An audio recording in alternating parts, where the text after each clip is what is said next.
Alhamdulillahirabbil alamin.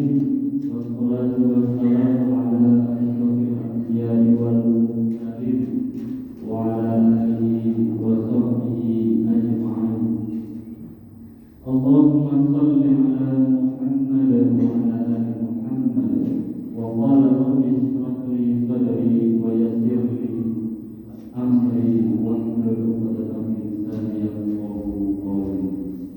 Allahumma la sahla illa ma ja'altahu sahla wa anta taj'alul hazna idza syi'ta sahla wa ba'd. Yang kami hormati pengurus PCN Pimpinan Cabang Muhammadiyah Kecamatan Wonosobo. Hal ini diwakili oleh Beliau Sekretaris LPNN Cabang Wonosobo. Kami hormati pula Ketua Takmir Masjid Sofimoto Jatro, beliau Bapak Amiruddin, juga ibu-ibu sekalian dari Oslo, dari Aisyah, dari PAD Kauman yang tadi baru saya dengarkan bacaan Al-Qur'annya, dan saya coba sampaikan kalau sudah selesai. Cepat terbaik, bisa tambahin. Alhamdulillah pagi hari ini kita bisa bertemu acara dalam kembali bersilaturahmi dalam agama ilmi. Semoga niat kita, tindakan kita, dan kita pada pagi hari ini mendapatkan ridha dari Allah Subhanahu wa Ta'ala. Amin amin ya rabbal alamin.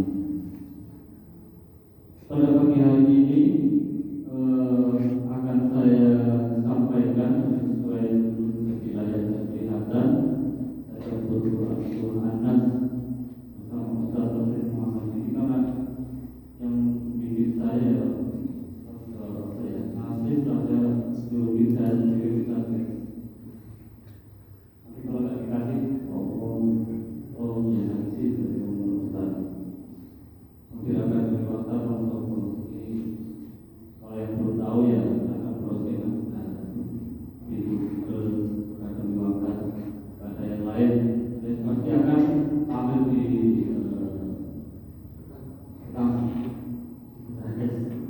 SIO-nya saja. Sampai pada kajian kita hari ini tanggal 8 Desember 2020. Tapi kalau sudah kita dengarkan pengajian, kita dengarkan tilawah ngaji. Nah sekarang kita ngaji lagi. Jadi mau ngaji. Tapi ini ngajinya saya baca dulu kemudian dengan mengikuti. Jadi sebelum masuk kepada pembahasan surah An-Nas, kita baca dulu surah. Bersama-sama ya. Hafal untuk benar.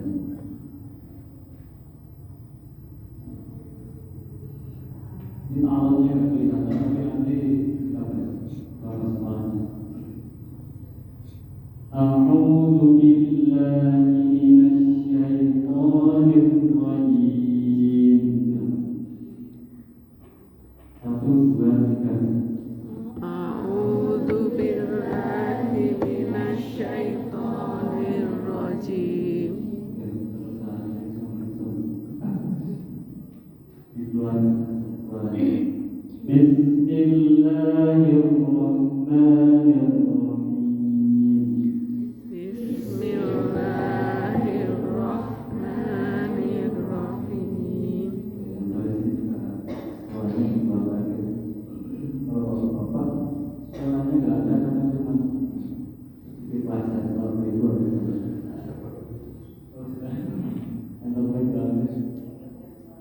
Qul a'udzu bi rabbin nas.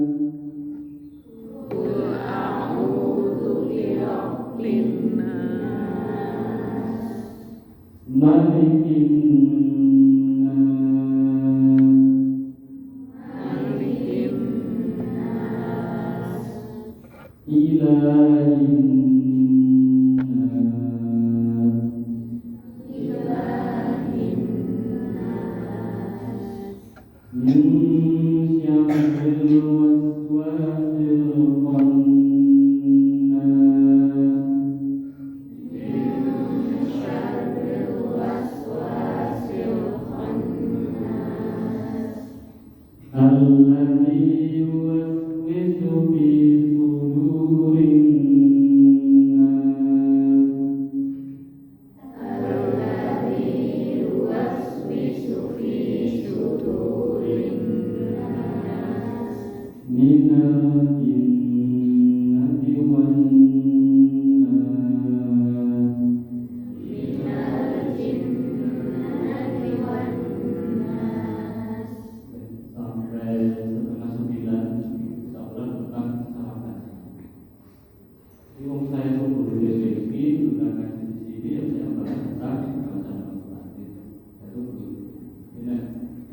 Kalau setelah misalkan angkatannya saya, bukan angkatan Pak Amir, kan angkatan Pak Amir, kemudian saya, itu nanti namanya muamalah.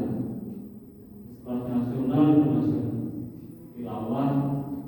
Sekarang cuma tersedia itu kita murid yang berbakat Bismillahirrahmanirrahim. Itu aja ada. Cuma nanti temponya bisa kita ada pembahasan. Baik, langsung kepada surah Anas 1 sampai berapa ya Anas? Ada berapa ayat Anas? 6. Baik. 6 ayat ini sering terjadi kekeliruannya di mana? Malimiyah, betul. Jadi malimiyah kan panjang ya. Beda dengan Al-Fatihah. Kalau Al-Fatihah memang dia panjang. Di sini yang umum dari ayat 1 sampai ayat 6 yang sering terjadi kesalahannya adalah pada orang nggak sabar sering-seringnya Qul a'udzu birabbin nas. Itu kurang, sangat kurang. Paling tidak Qul a'udzu birabbin nas. Panjangnya segitu, lamanya. Jangan boleh mengatakan panjangnya, lamanya, atau gedungnya, silakan. Tapi jangan Rabbin nas. Mesti kesusu, orang masuk warga. Nanti akan kelihatan yang sudah pernah belajar, masih belajar, itu mesti terlalu sabar di sana. Qul a'udzu birabbin nas. Secara yang keras duluan sebelumnya. Itu kesalahan yang kedua, hampir sering dilakukan di semua ayat 1, 2, 3, 4, 5, 6 karena di belakangnya ada nas. Namanya nun sukun, nun tasdid atau nun tasdid, nun tasdid atau apa yang namanya itu dibaca paling tidak 3 bukan. Bin paling tidak. Kemudian yang ayat 3 itu juga panjang, walaupun harapannya nggak berdiri. Ilahin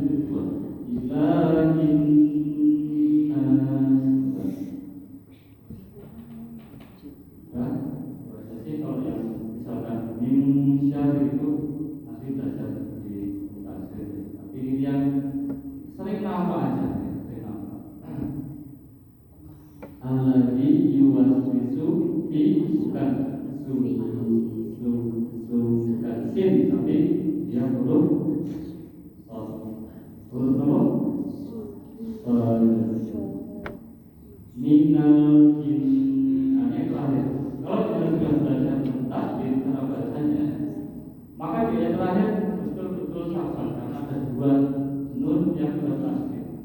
Minal jinnati wan nas, bukan minal jinnati wan nas. Jelas ada tasdid yang kita pakai. Kesalahan yang sering terjadi dalam membaca surah An-Nas. Ini perlu saya sampaikan. Walaupun nanti dengan kode dari sini sudah lupa, itu tidak ada masalah. Karena itu masalahnya dengan yang lupa, bukan masalahnya saya. Kalau masalahnya saya adalah kalau saya tidak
rumah tangga, sering cekcok, sering konflik. Bapak yang di sini kan paham kan bahasa konflik rumah tangga, karena belum berumah. Ibu-ibu sama bapak, sidik-sidik masalah sampai jadi cekcok, jadi pertengkaran, konflik rumah tangga. Sekarang jadi masalah. Dan rumah tangga kalau nggak ada konflik ya namanya bukan rumah tangga. Itu namanya apa ya? Rumah tangga berdamai-damai saja ya namanya bukan rumah tangga. Atau misalnya problemnya itu punya anak tapi susah diatur. Dikandani bapak yang angel, dikandani ibu yang angel, dikandani guru yang juga anak saja. Sehingga orang tua itu punya kesimpulan seperti ini.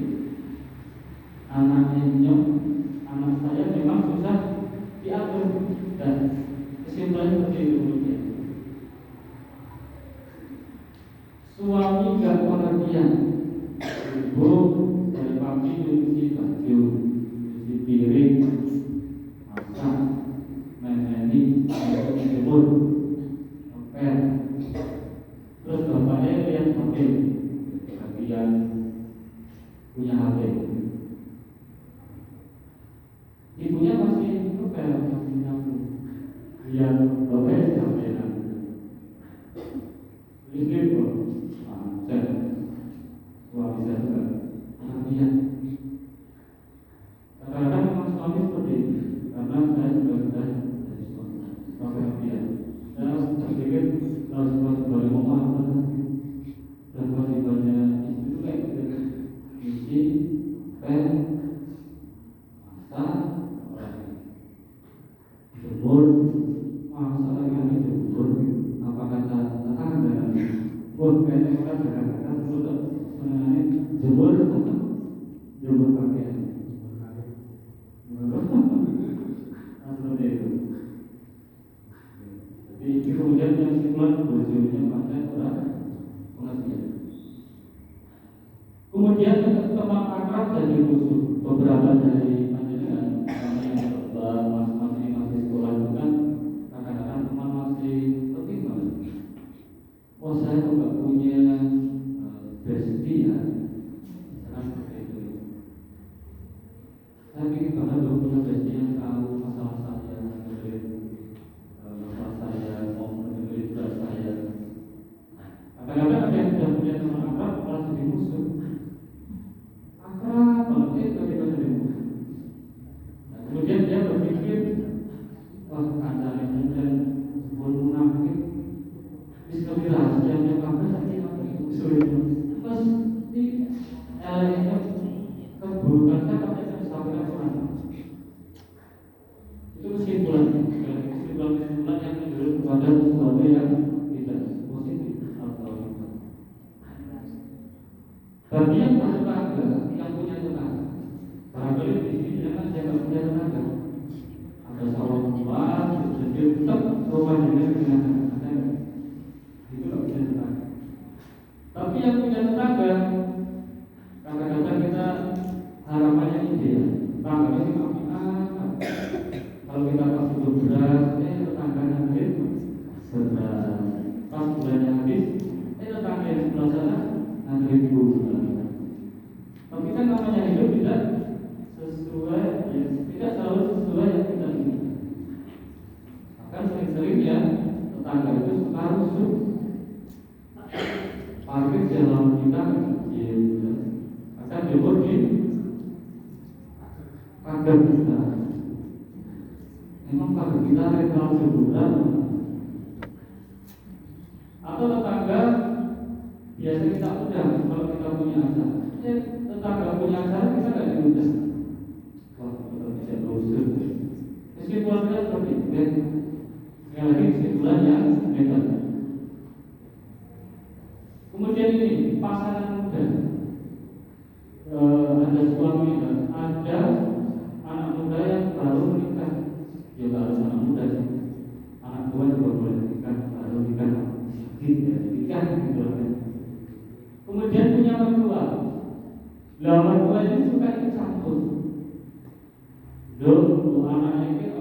kon sinau terus, kasihan dia belajar terus, ya. Sudah paginya lihat HP terus, malamnya masih suruh belajar, kasihan. Kadang-kadang orang tua juga ikut sama. Sehingga kesimpulan kita apa? Wah, orang tua tadi bukan ikut campur. Tidak melihat kalau kita itu sudah dewasa, sudah bisa mengatur rumah tangga kita sendiri. Kemudian berikutnya, atasan suka marah-marah. Maksudnya atasan itu dalam kerjaan, ya. Bukan pakaian atasan, tapi atasan dalam pekerjaan, bukan atasan pakaian. Saya itu kalau berangkat kantor mesti dimarahi sama bos atau dimarahi sama pak kepala. Pada akhirnya kita mengambil kesimpulan, kepala saya itu memang nggak layak jadi kepala, artinya jadi bawahan saya, karena dari alasan sukanya marah-marah aja, ngasih enggak, ngasih bonus enggak, ngasih rius enggak, sukanya punishment, sukanya menjat, sukanya marah-marah. Kesimpulan kita seperti itu.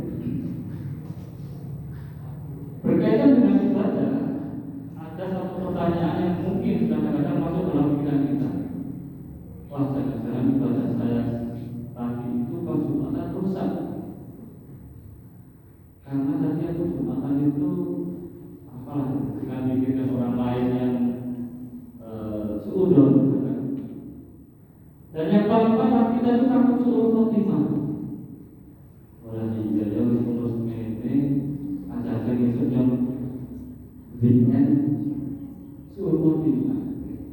Ibadah saya selama ini itu ternyata tidak sesuai dengan tuntunan sunnah dan ajaran dari Rasulullah SAW.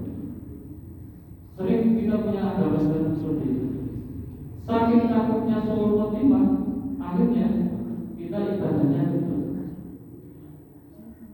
Wah, kalau suul khotimah itu meninggalkan ibadah banyak. Daripada suul khotimah saya lebih tahu saya ibadah sekalian. Dan saya tak senang-senang aja hidup di dunia itu paling sebentar. Kalau paling sebentar, ya percuma. Besok saya masuk neraka di bodohkan kamu di lewat puluhan ribuan tahun sekarang di maksimalkan. Akhirnya seperti itu kesimpulan. Ada orang yang mau sholat sunnah, masuk masjid mau sholat sunnah, kemudian dia baru belajar tentang bab ikhlas. Jadi ikhlas itu lawannya adalah misalkan riya. Panjenengan paham riya? Riya itu sifat buruk, ya, bukan riya yang lain. Riya itu kita beribadah, tapi karena ingin dilihat oleh orang lain. Itu sama dengan syirik kecil. Ibadahnya nggak kan? Nah, kita ada orang yang baru belajar tentang bab ikhlas dan maksudnya sumbangnya dia masuk masjid mau sholat sunnah dia pikir, nah, saya kalau sholat sunnah jangan-jangan saya pikir karena ingin dilihat orang lain. Nggak jadi kan, nggak jadi sholat sunnah. Itu sama saja dengan takut ibadahnya. Apa kemudian resiko-resiko yang dihadapinya? Kemudian kita masuk pada surat Nabi. Qul a'udzu birabbil nas. Katakanlah wahai Muhammad ya, dalam kurung seperti itu. Jadi kalau firman Allah mengatakan qul, maka Allah berkata kepada Nabi Muhammad sallallahu alaihi wasallam, katakan. Allah memerintahkan kepada Nabi agar Nabi berkata kepada umat, a'udzu birabbin nas, aku berlindung, a'udzu birabbin nas, kepada Tuhan Rabb. Kaitannya dengan Rabb ini artinya yang memelihara, yang menguasai, yang membuatnya dengan dari bayi bertumbuh sampai dewasa, kemudian turun lagi pada posisi yang paling rendah, anak kemudian meninggal. Itu Rabb yang menjaga, yang membuat kita bisa makan, bisa minum, bisa menghirup oksigen yang tidak 100%. Karena kalau oksigen 100% berbahaya. Rob yang mengatur, yang paling di atas tidak saling berbenturan, yang katanya Mega terus Jawa tahun 2024 mau terjadi, hari ini belum terjadi. Allah yang mengatur, Rob yang memelihara dan menguasai.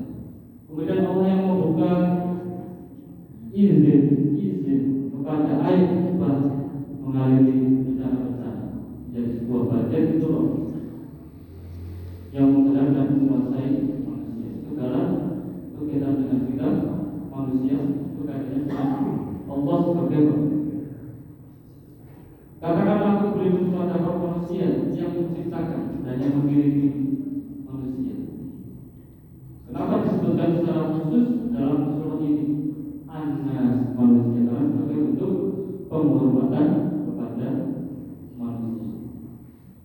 Dalam surah Al-Qiyamah disebutkan laqad khalaqnakum fi ahsani taqwim. Jadi kalau Allah itu sudah membentuk manusia yang punya kepala, tangannya simetris, tangan kiri, kemudian ada tubuh kayak tripod gitu, tripod ada tangannya. Kemudian dia punya kaki, itu sudah bentuk sebaik-baik. Makanya kita tidak usah membayangkan manusia sebelum Nabi Adam sama-sama begitu, atau makhluk sebelum Nabi Adam, kita tidak tahu apa. Tapi mereka yang merusak bumi ya, sehingga mereka bertanya, masa jenengan mau bikin makhluk lagi yang suka merusak bumi? Kita tidak tahu manusia atau apa. Jadi kita jangan mau membayangkan sebelum Nabi Adam makhluknya sama-sama beda, atau malaikat lebih apa ya? Lebih ganteng, parasnya lebih cantik. Dalam surah Al-Qiyamah disebutkan laqad khalaqnakum fi ahsani taqwim. Sudah sebaik-baik bentuk penciptaan. Jadi soalnya adalah penghormatan kepada manusia. Sekaligus untuk menyesuaikan dengan pengertian istilah atau kalimat ma'udzubillah dari kejahatan yang menggoda hati. Berikutnya malikin malikin hanya dari bukan malikin. Kalau maliki itu di surah Al-Fatihah panjang. Maliki yaumiddin tidak. Malik artinya raja. Apa pengertian raja manusia? Ya sama rajanya manusia. Kita tahu raja seperti apa? Ya sudah seperti itu. Kita menghamba, kita tunduk, itu ya kepada Malikin jatuh. Yang ketiga, ilahin nas, sesembahan manusia. Yang setelahnya berubah. Jadi yang namanya Qul a'udzu birabbin nas, pertama apa? Rabb, manusia dalam surah ini. Yang kedua apa? Malikin nas. Yang ketiga apa? Ilahin nas. Disebutkan secara berurut ayat 1, ayat 2, ayat 3. Kenapa Allah mendudukkan posisi ayatnya seperti itu? Apa sih istimewanya surah ini? Jadi ternyata kejahatan yang paling besar itu adalah yang dilakukan oleh manusia. Setan, jin tidak bisa bikin kejahatan di muka bumi. Sekali lagi, silakan kalau ada yang setan, jin tidak bisa membuat kejahatan, kerusakan di muka bumi. Dengan ada yang merasa masdul protes antar dia, karena setan pasti tidak kerusakan. Setan dan jin bisa membuat kerusakan melalui manusia. Jadi melalui tangannya manusia, melalui tindakannya manusia, melalui kreasinya manusia, keputusannya manusia, tanda tangannya manusia yang bikin kerusakan di muka bumi. Konsesi lahan yang salah misalkan ya, kita pakai lahan yang hektar, apa itu nggak sesuai aturan, itu setan sama jin masuk melalui situ. Perantaranya apa? Manusia. Sama pengertiannya ketika kita mau makan, dalam hadis disebutkan ya bulan samillah. Ceritanya itu Kanjeng Nabi Muhammad SAW ketika hari itu di teras rumah, depan rumah. Anggaplah di rumah, Kanjeng Nabi itu tahan di depan. Kemudian orang datang, ada orang Badui datang, sudah itu. Kemudian anak-anak datang dan bermain. Kenapa? Karena ingin menunjukkan bahwa Nabi Muhammad itu al-basar, seperti manusia biasa.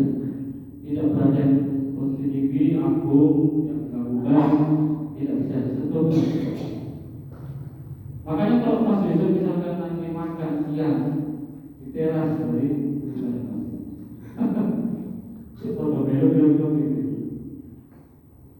Suatu saat orang berbeda kan, untuk makan, sesuai, mungkin tak boleh ya. Datang langsung itu makan, langsung dipegang tangannya oleh Nabi. Bacalah Bismillah. Karena kalau kamu nggak baca Bismillah, setan itu makan makanan ini lewat kamu. Dan kemudian dia baca Bismillah, dia aman. Setan itu akan di dalam.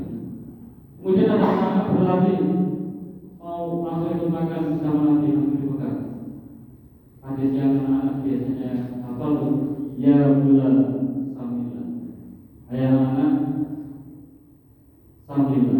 Sebutlah nama Bismillah disini.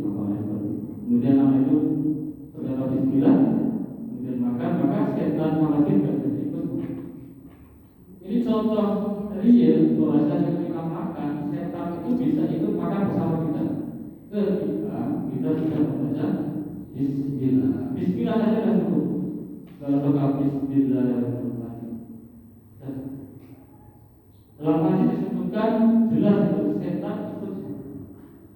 Makanya kerusakan di bumi ini, setan sama jin memang tidak bisa langsung, tapi melalui manusia. Dan kerusakan paling besar adalah kerusakan yang disebabkan oleh fasadu fil barri wal bahri bima apa mas? Lupa pernah belajar kasabat aidina telah melakukan kerusakan fil barri di dalam daratan wal bahri dalam lautan bima kasabat aidina disebutkan oleh ulah manusia. Oleh karena itu di dalam surah An-Nas ini kemudian Allah mengajarkan kita harus berlindung melalui pertama Rabbina, yang kedua Malikina, yang ketiga Ilahi.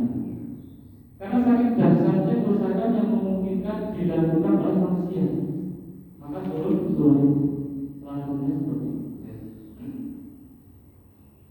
Kemudian masuk min syarril waswasil khannas, dari kejahatan bisikan syaitan yang biasa bersembunyi.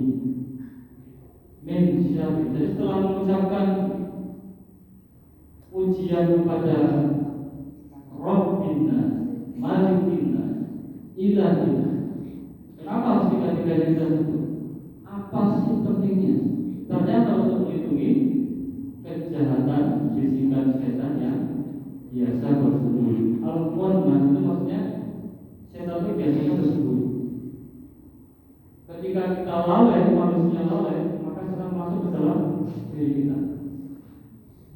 Lewat mana? Alladzi yuwaswisu fi sudurin nas, yang membisikkan kejahatan ke dalam dada manusia. Jadi orang kejahatan di dalam diri kita sesungguhnya adalah berasal dari bisikan setan. Ketika kita punya kesimpulan suami saya memang gak pengertian, itu akan terus dibisik-bisikan oleh setan sama jin. Buktinya apa? Buktinya saya pernah dibantu. Buktinya suami saya gajian, saya tahu nomor satu, tapi uangnya nggak pernah. Seperti itu. Jika di dalam rumah tangga itu selalu ada kecurigaan. Minal jinnati wan nas, dari golongan jin dan manusia. Jadi tindakan nyatanya adalah keburukan, kerusakan itu lewat manusia. Tapi yang membisikkan dalam dada manusia itu bisa dari jin setan, juga dari manusia. Makanya para guru itu sering mengatakan, nah kalau pilih teman yang baik, kalau pilih teman yang baik. Kenapa? Karena teman itu akan membawa kita sesuai dengan kebiasaan. Kalau teman yang suka bolos, dia akan kaget, bolos balik, bolos ini, kayak yang kaget sebenarnya untuk misalkan seperti itu bisikan dari manusia. Tapi yang lebih kuat adalah bisikan dari jin dan setan. Ya benar tuh teman-teman yang seperti itu betul. Dan kita akan diberikan bukti-bukti yang membetulkan bisikan-bisikan yang sifatnya buruk. Bukti-bukti akan banyak. Misalkan kita menganggap istri kita itu sama suami juga pengertian. Kalau saya pulang nggak pernah dibuatkan minum. Ketika saya pulang kerja dibukakan pintu nggak saling, nggak senyum. Padahal saya sudah kerja keras. Suami mungkin seperti itu. Pada akhirnya suami melihat sang istri ini adalah bukan lagi pasangan hidupnya, tapi adalah enemy, musuh dalam hidup. Musuh tapi dia hidupnya bersama kita, maksudnya musuh dalam hidup. Fisiknya bareng, tapi batinnya berbeda. Itu sebenarnya adalah betul-betul hasil kinerja, hasil kerjasama pasukan jin dan pasukan setan. Kemudian ada ulama yang mengatakan yang namanya santet itu mudah diatasi selama kita beriman kepada Allah. Bacakanlah surah Al-Falaq kampung dengan dengan orang lain mendapat rasanya apa sih? Kiriman kesehatan, santet, guna, yang baik. Itu bisa selesai hanya dengan surah Al-Falaq. Kalau orang tersebut beriman, yakin bahwasanya Allah itu maha menguasai segala. Tapi yang namanya yuwas isufi sudurinas, yaitu bisikan-bisikan di dalam hati manusia, tidak bisa hanya bisikan dengan surah Al-Falaq. Karena kita sendiri tidak menyadari. Ketika setan berbisik-bisik kejahatan, prasangka buruk pada orang lain, setan itu kita juga menyadari. Apa coba dengan orang menyadari ketika dengan seudon kepada teman, kemudian dengan setan lagi bekerja, kan salah.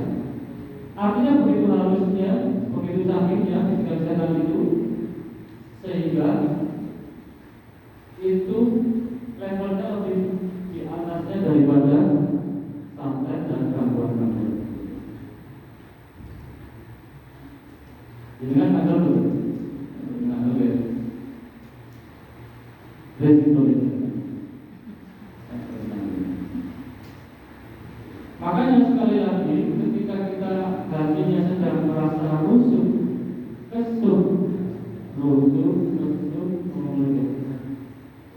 kalau beliau rasanya silahkan dibaca yang namanya surah Al-Mu'awwidzatain. Dua surah begitu kan, surah An-Nas dan surah Al-Falaq. Jadi kan suku dokter tangannya ta'awud basmalah aku baca surah Al-Mu'awwidzatain. Aku baca surah Al-Falaq.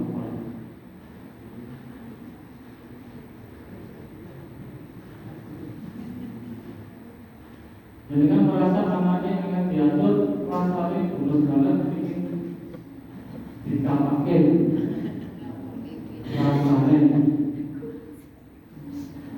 gitu.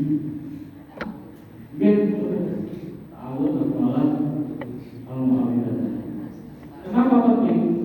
Yang seharusnya diatasi kita sendiri yang diatasi dulu, baru orang lain. Jadi untuk mengatasi orang lain, bukanlah orang lain itu yang diberi solusi. Keliru gitu. Cara penyelesaian masalah itu. Kalau ingin bantuan orang lain, maka sendiri dulu kita sendiri. Misalkan paling konkret di keluarga. Kalau ingin bantuan istri, suami tidak dulu dibantu istri. Nanti istri akan membaik dengan sendiri. Kalau tadi yang kita suami ya, istri. Kalau suami yang keliru, jangan sekali-kali ngajari bujuk, apalagi dengan ada yang menggurui. Jadi kan itu berubah lebih baik. Tangi itu kasih, umum, wujudan, seluruh ayu, wangi, sebulan aja itu, nanti suami ada berubah. Jadi bukan menerbit bujuk, bukan menerbit bujuk lanang bujuk itu, bukan suami atau istri yang sebetulkan, bukan orang lain, tapi kita sendiri yang harus betul.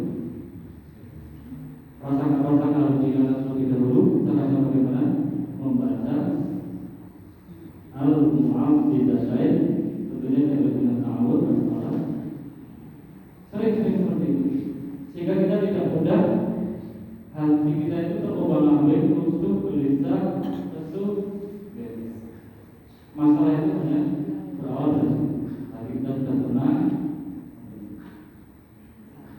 Begitu ya Bapak Ibu sekalian, sedikit penjelasan tentang surah An-Nas yang ini secara prakteknya bisa kita amalkan langsung. Ini juga bisa menjadi bacaan penyembuh di samping surah Al-Fatihah. Al-Fatihah juga bisa jadi bacaan penyembuh, atau kita sering menyebutnya ruqyah, ruqyah pribadi, ruqyah sendiri dan surah Al-Fatihah. Kalau surah Al-Fatihah di dalam tafsirnya disebutkan sesungguhnya adalah untuk menyembuhkan penyakit hati. Kadang-kadang memang penyakit itu awalnya dari penyakit hati yang sudah terlalu lama mengganggu kita, sehingga penjalannya mau menuju ke fisik. Sing bulu di kampak, sing bulu di kampak,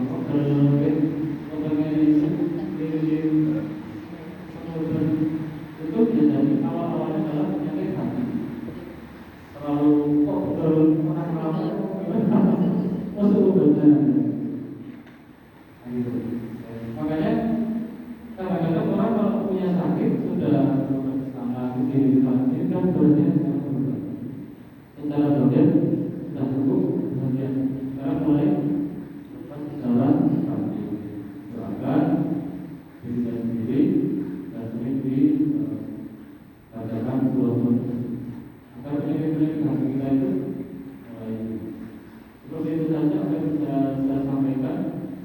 Apabila ada kekurangan, mohon maaf sebesar-besarnya.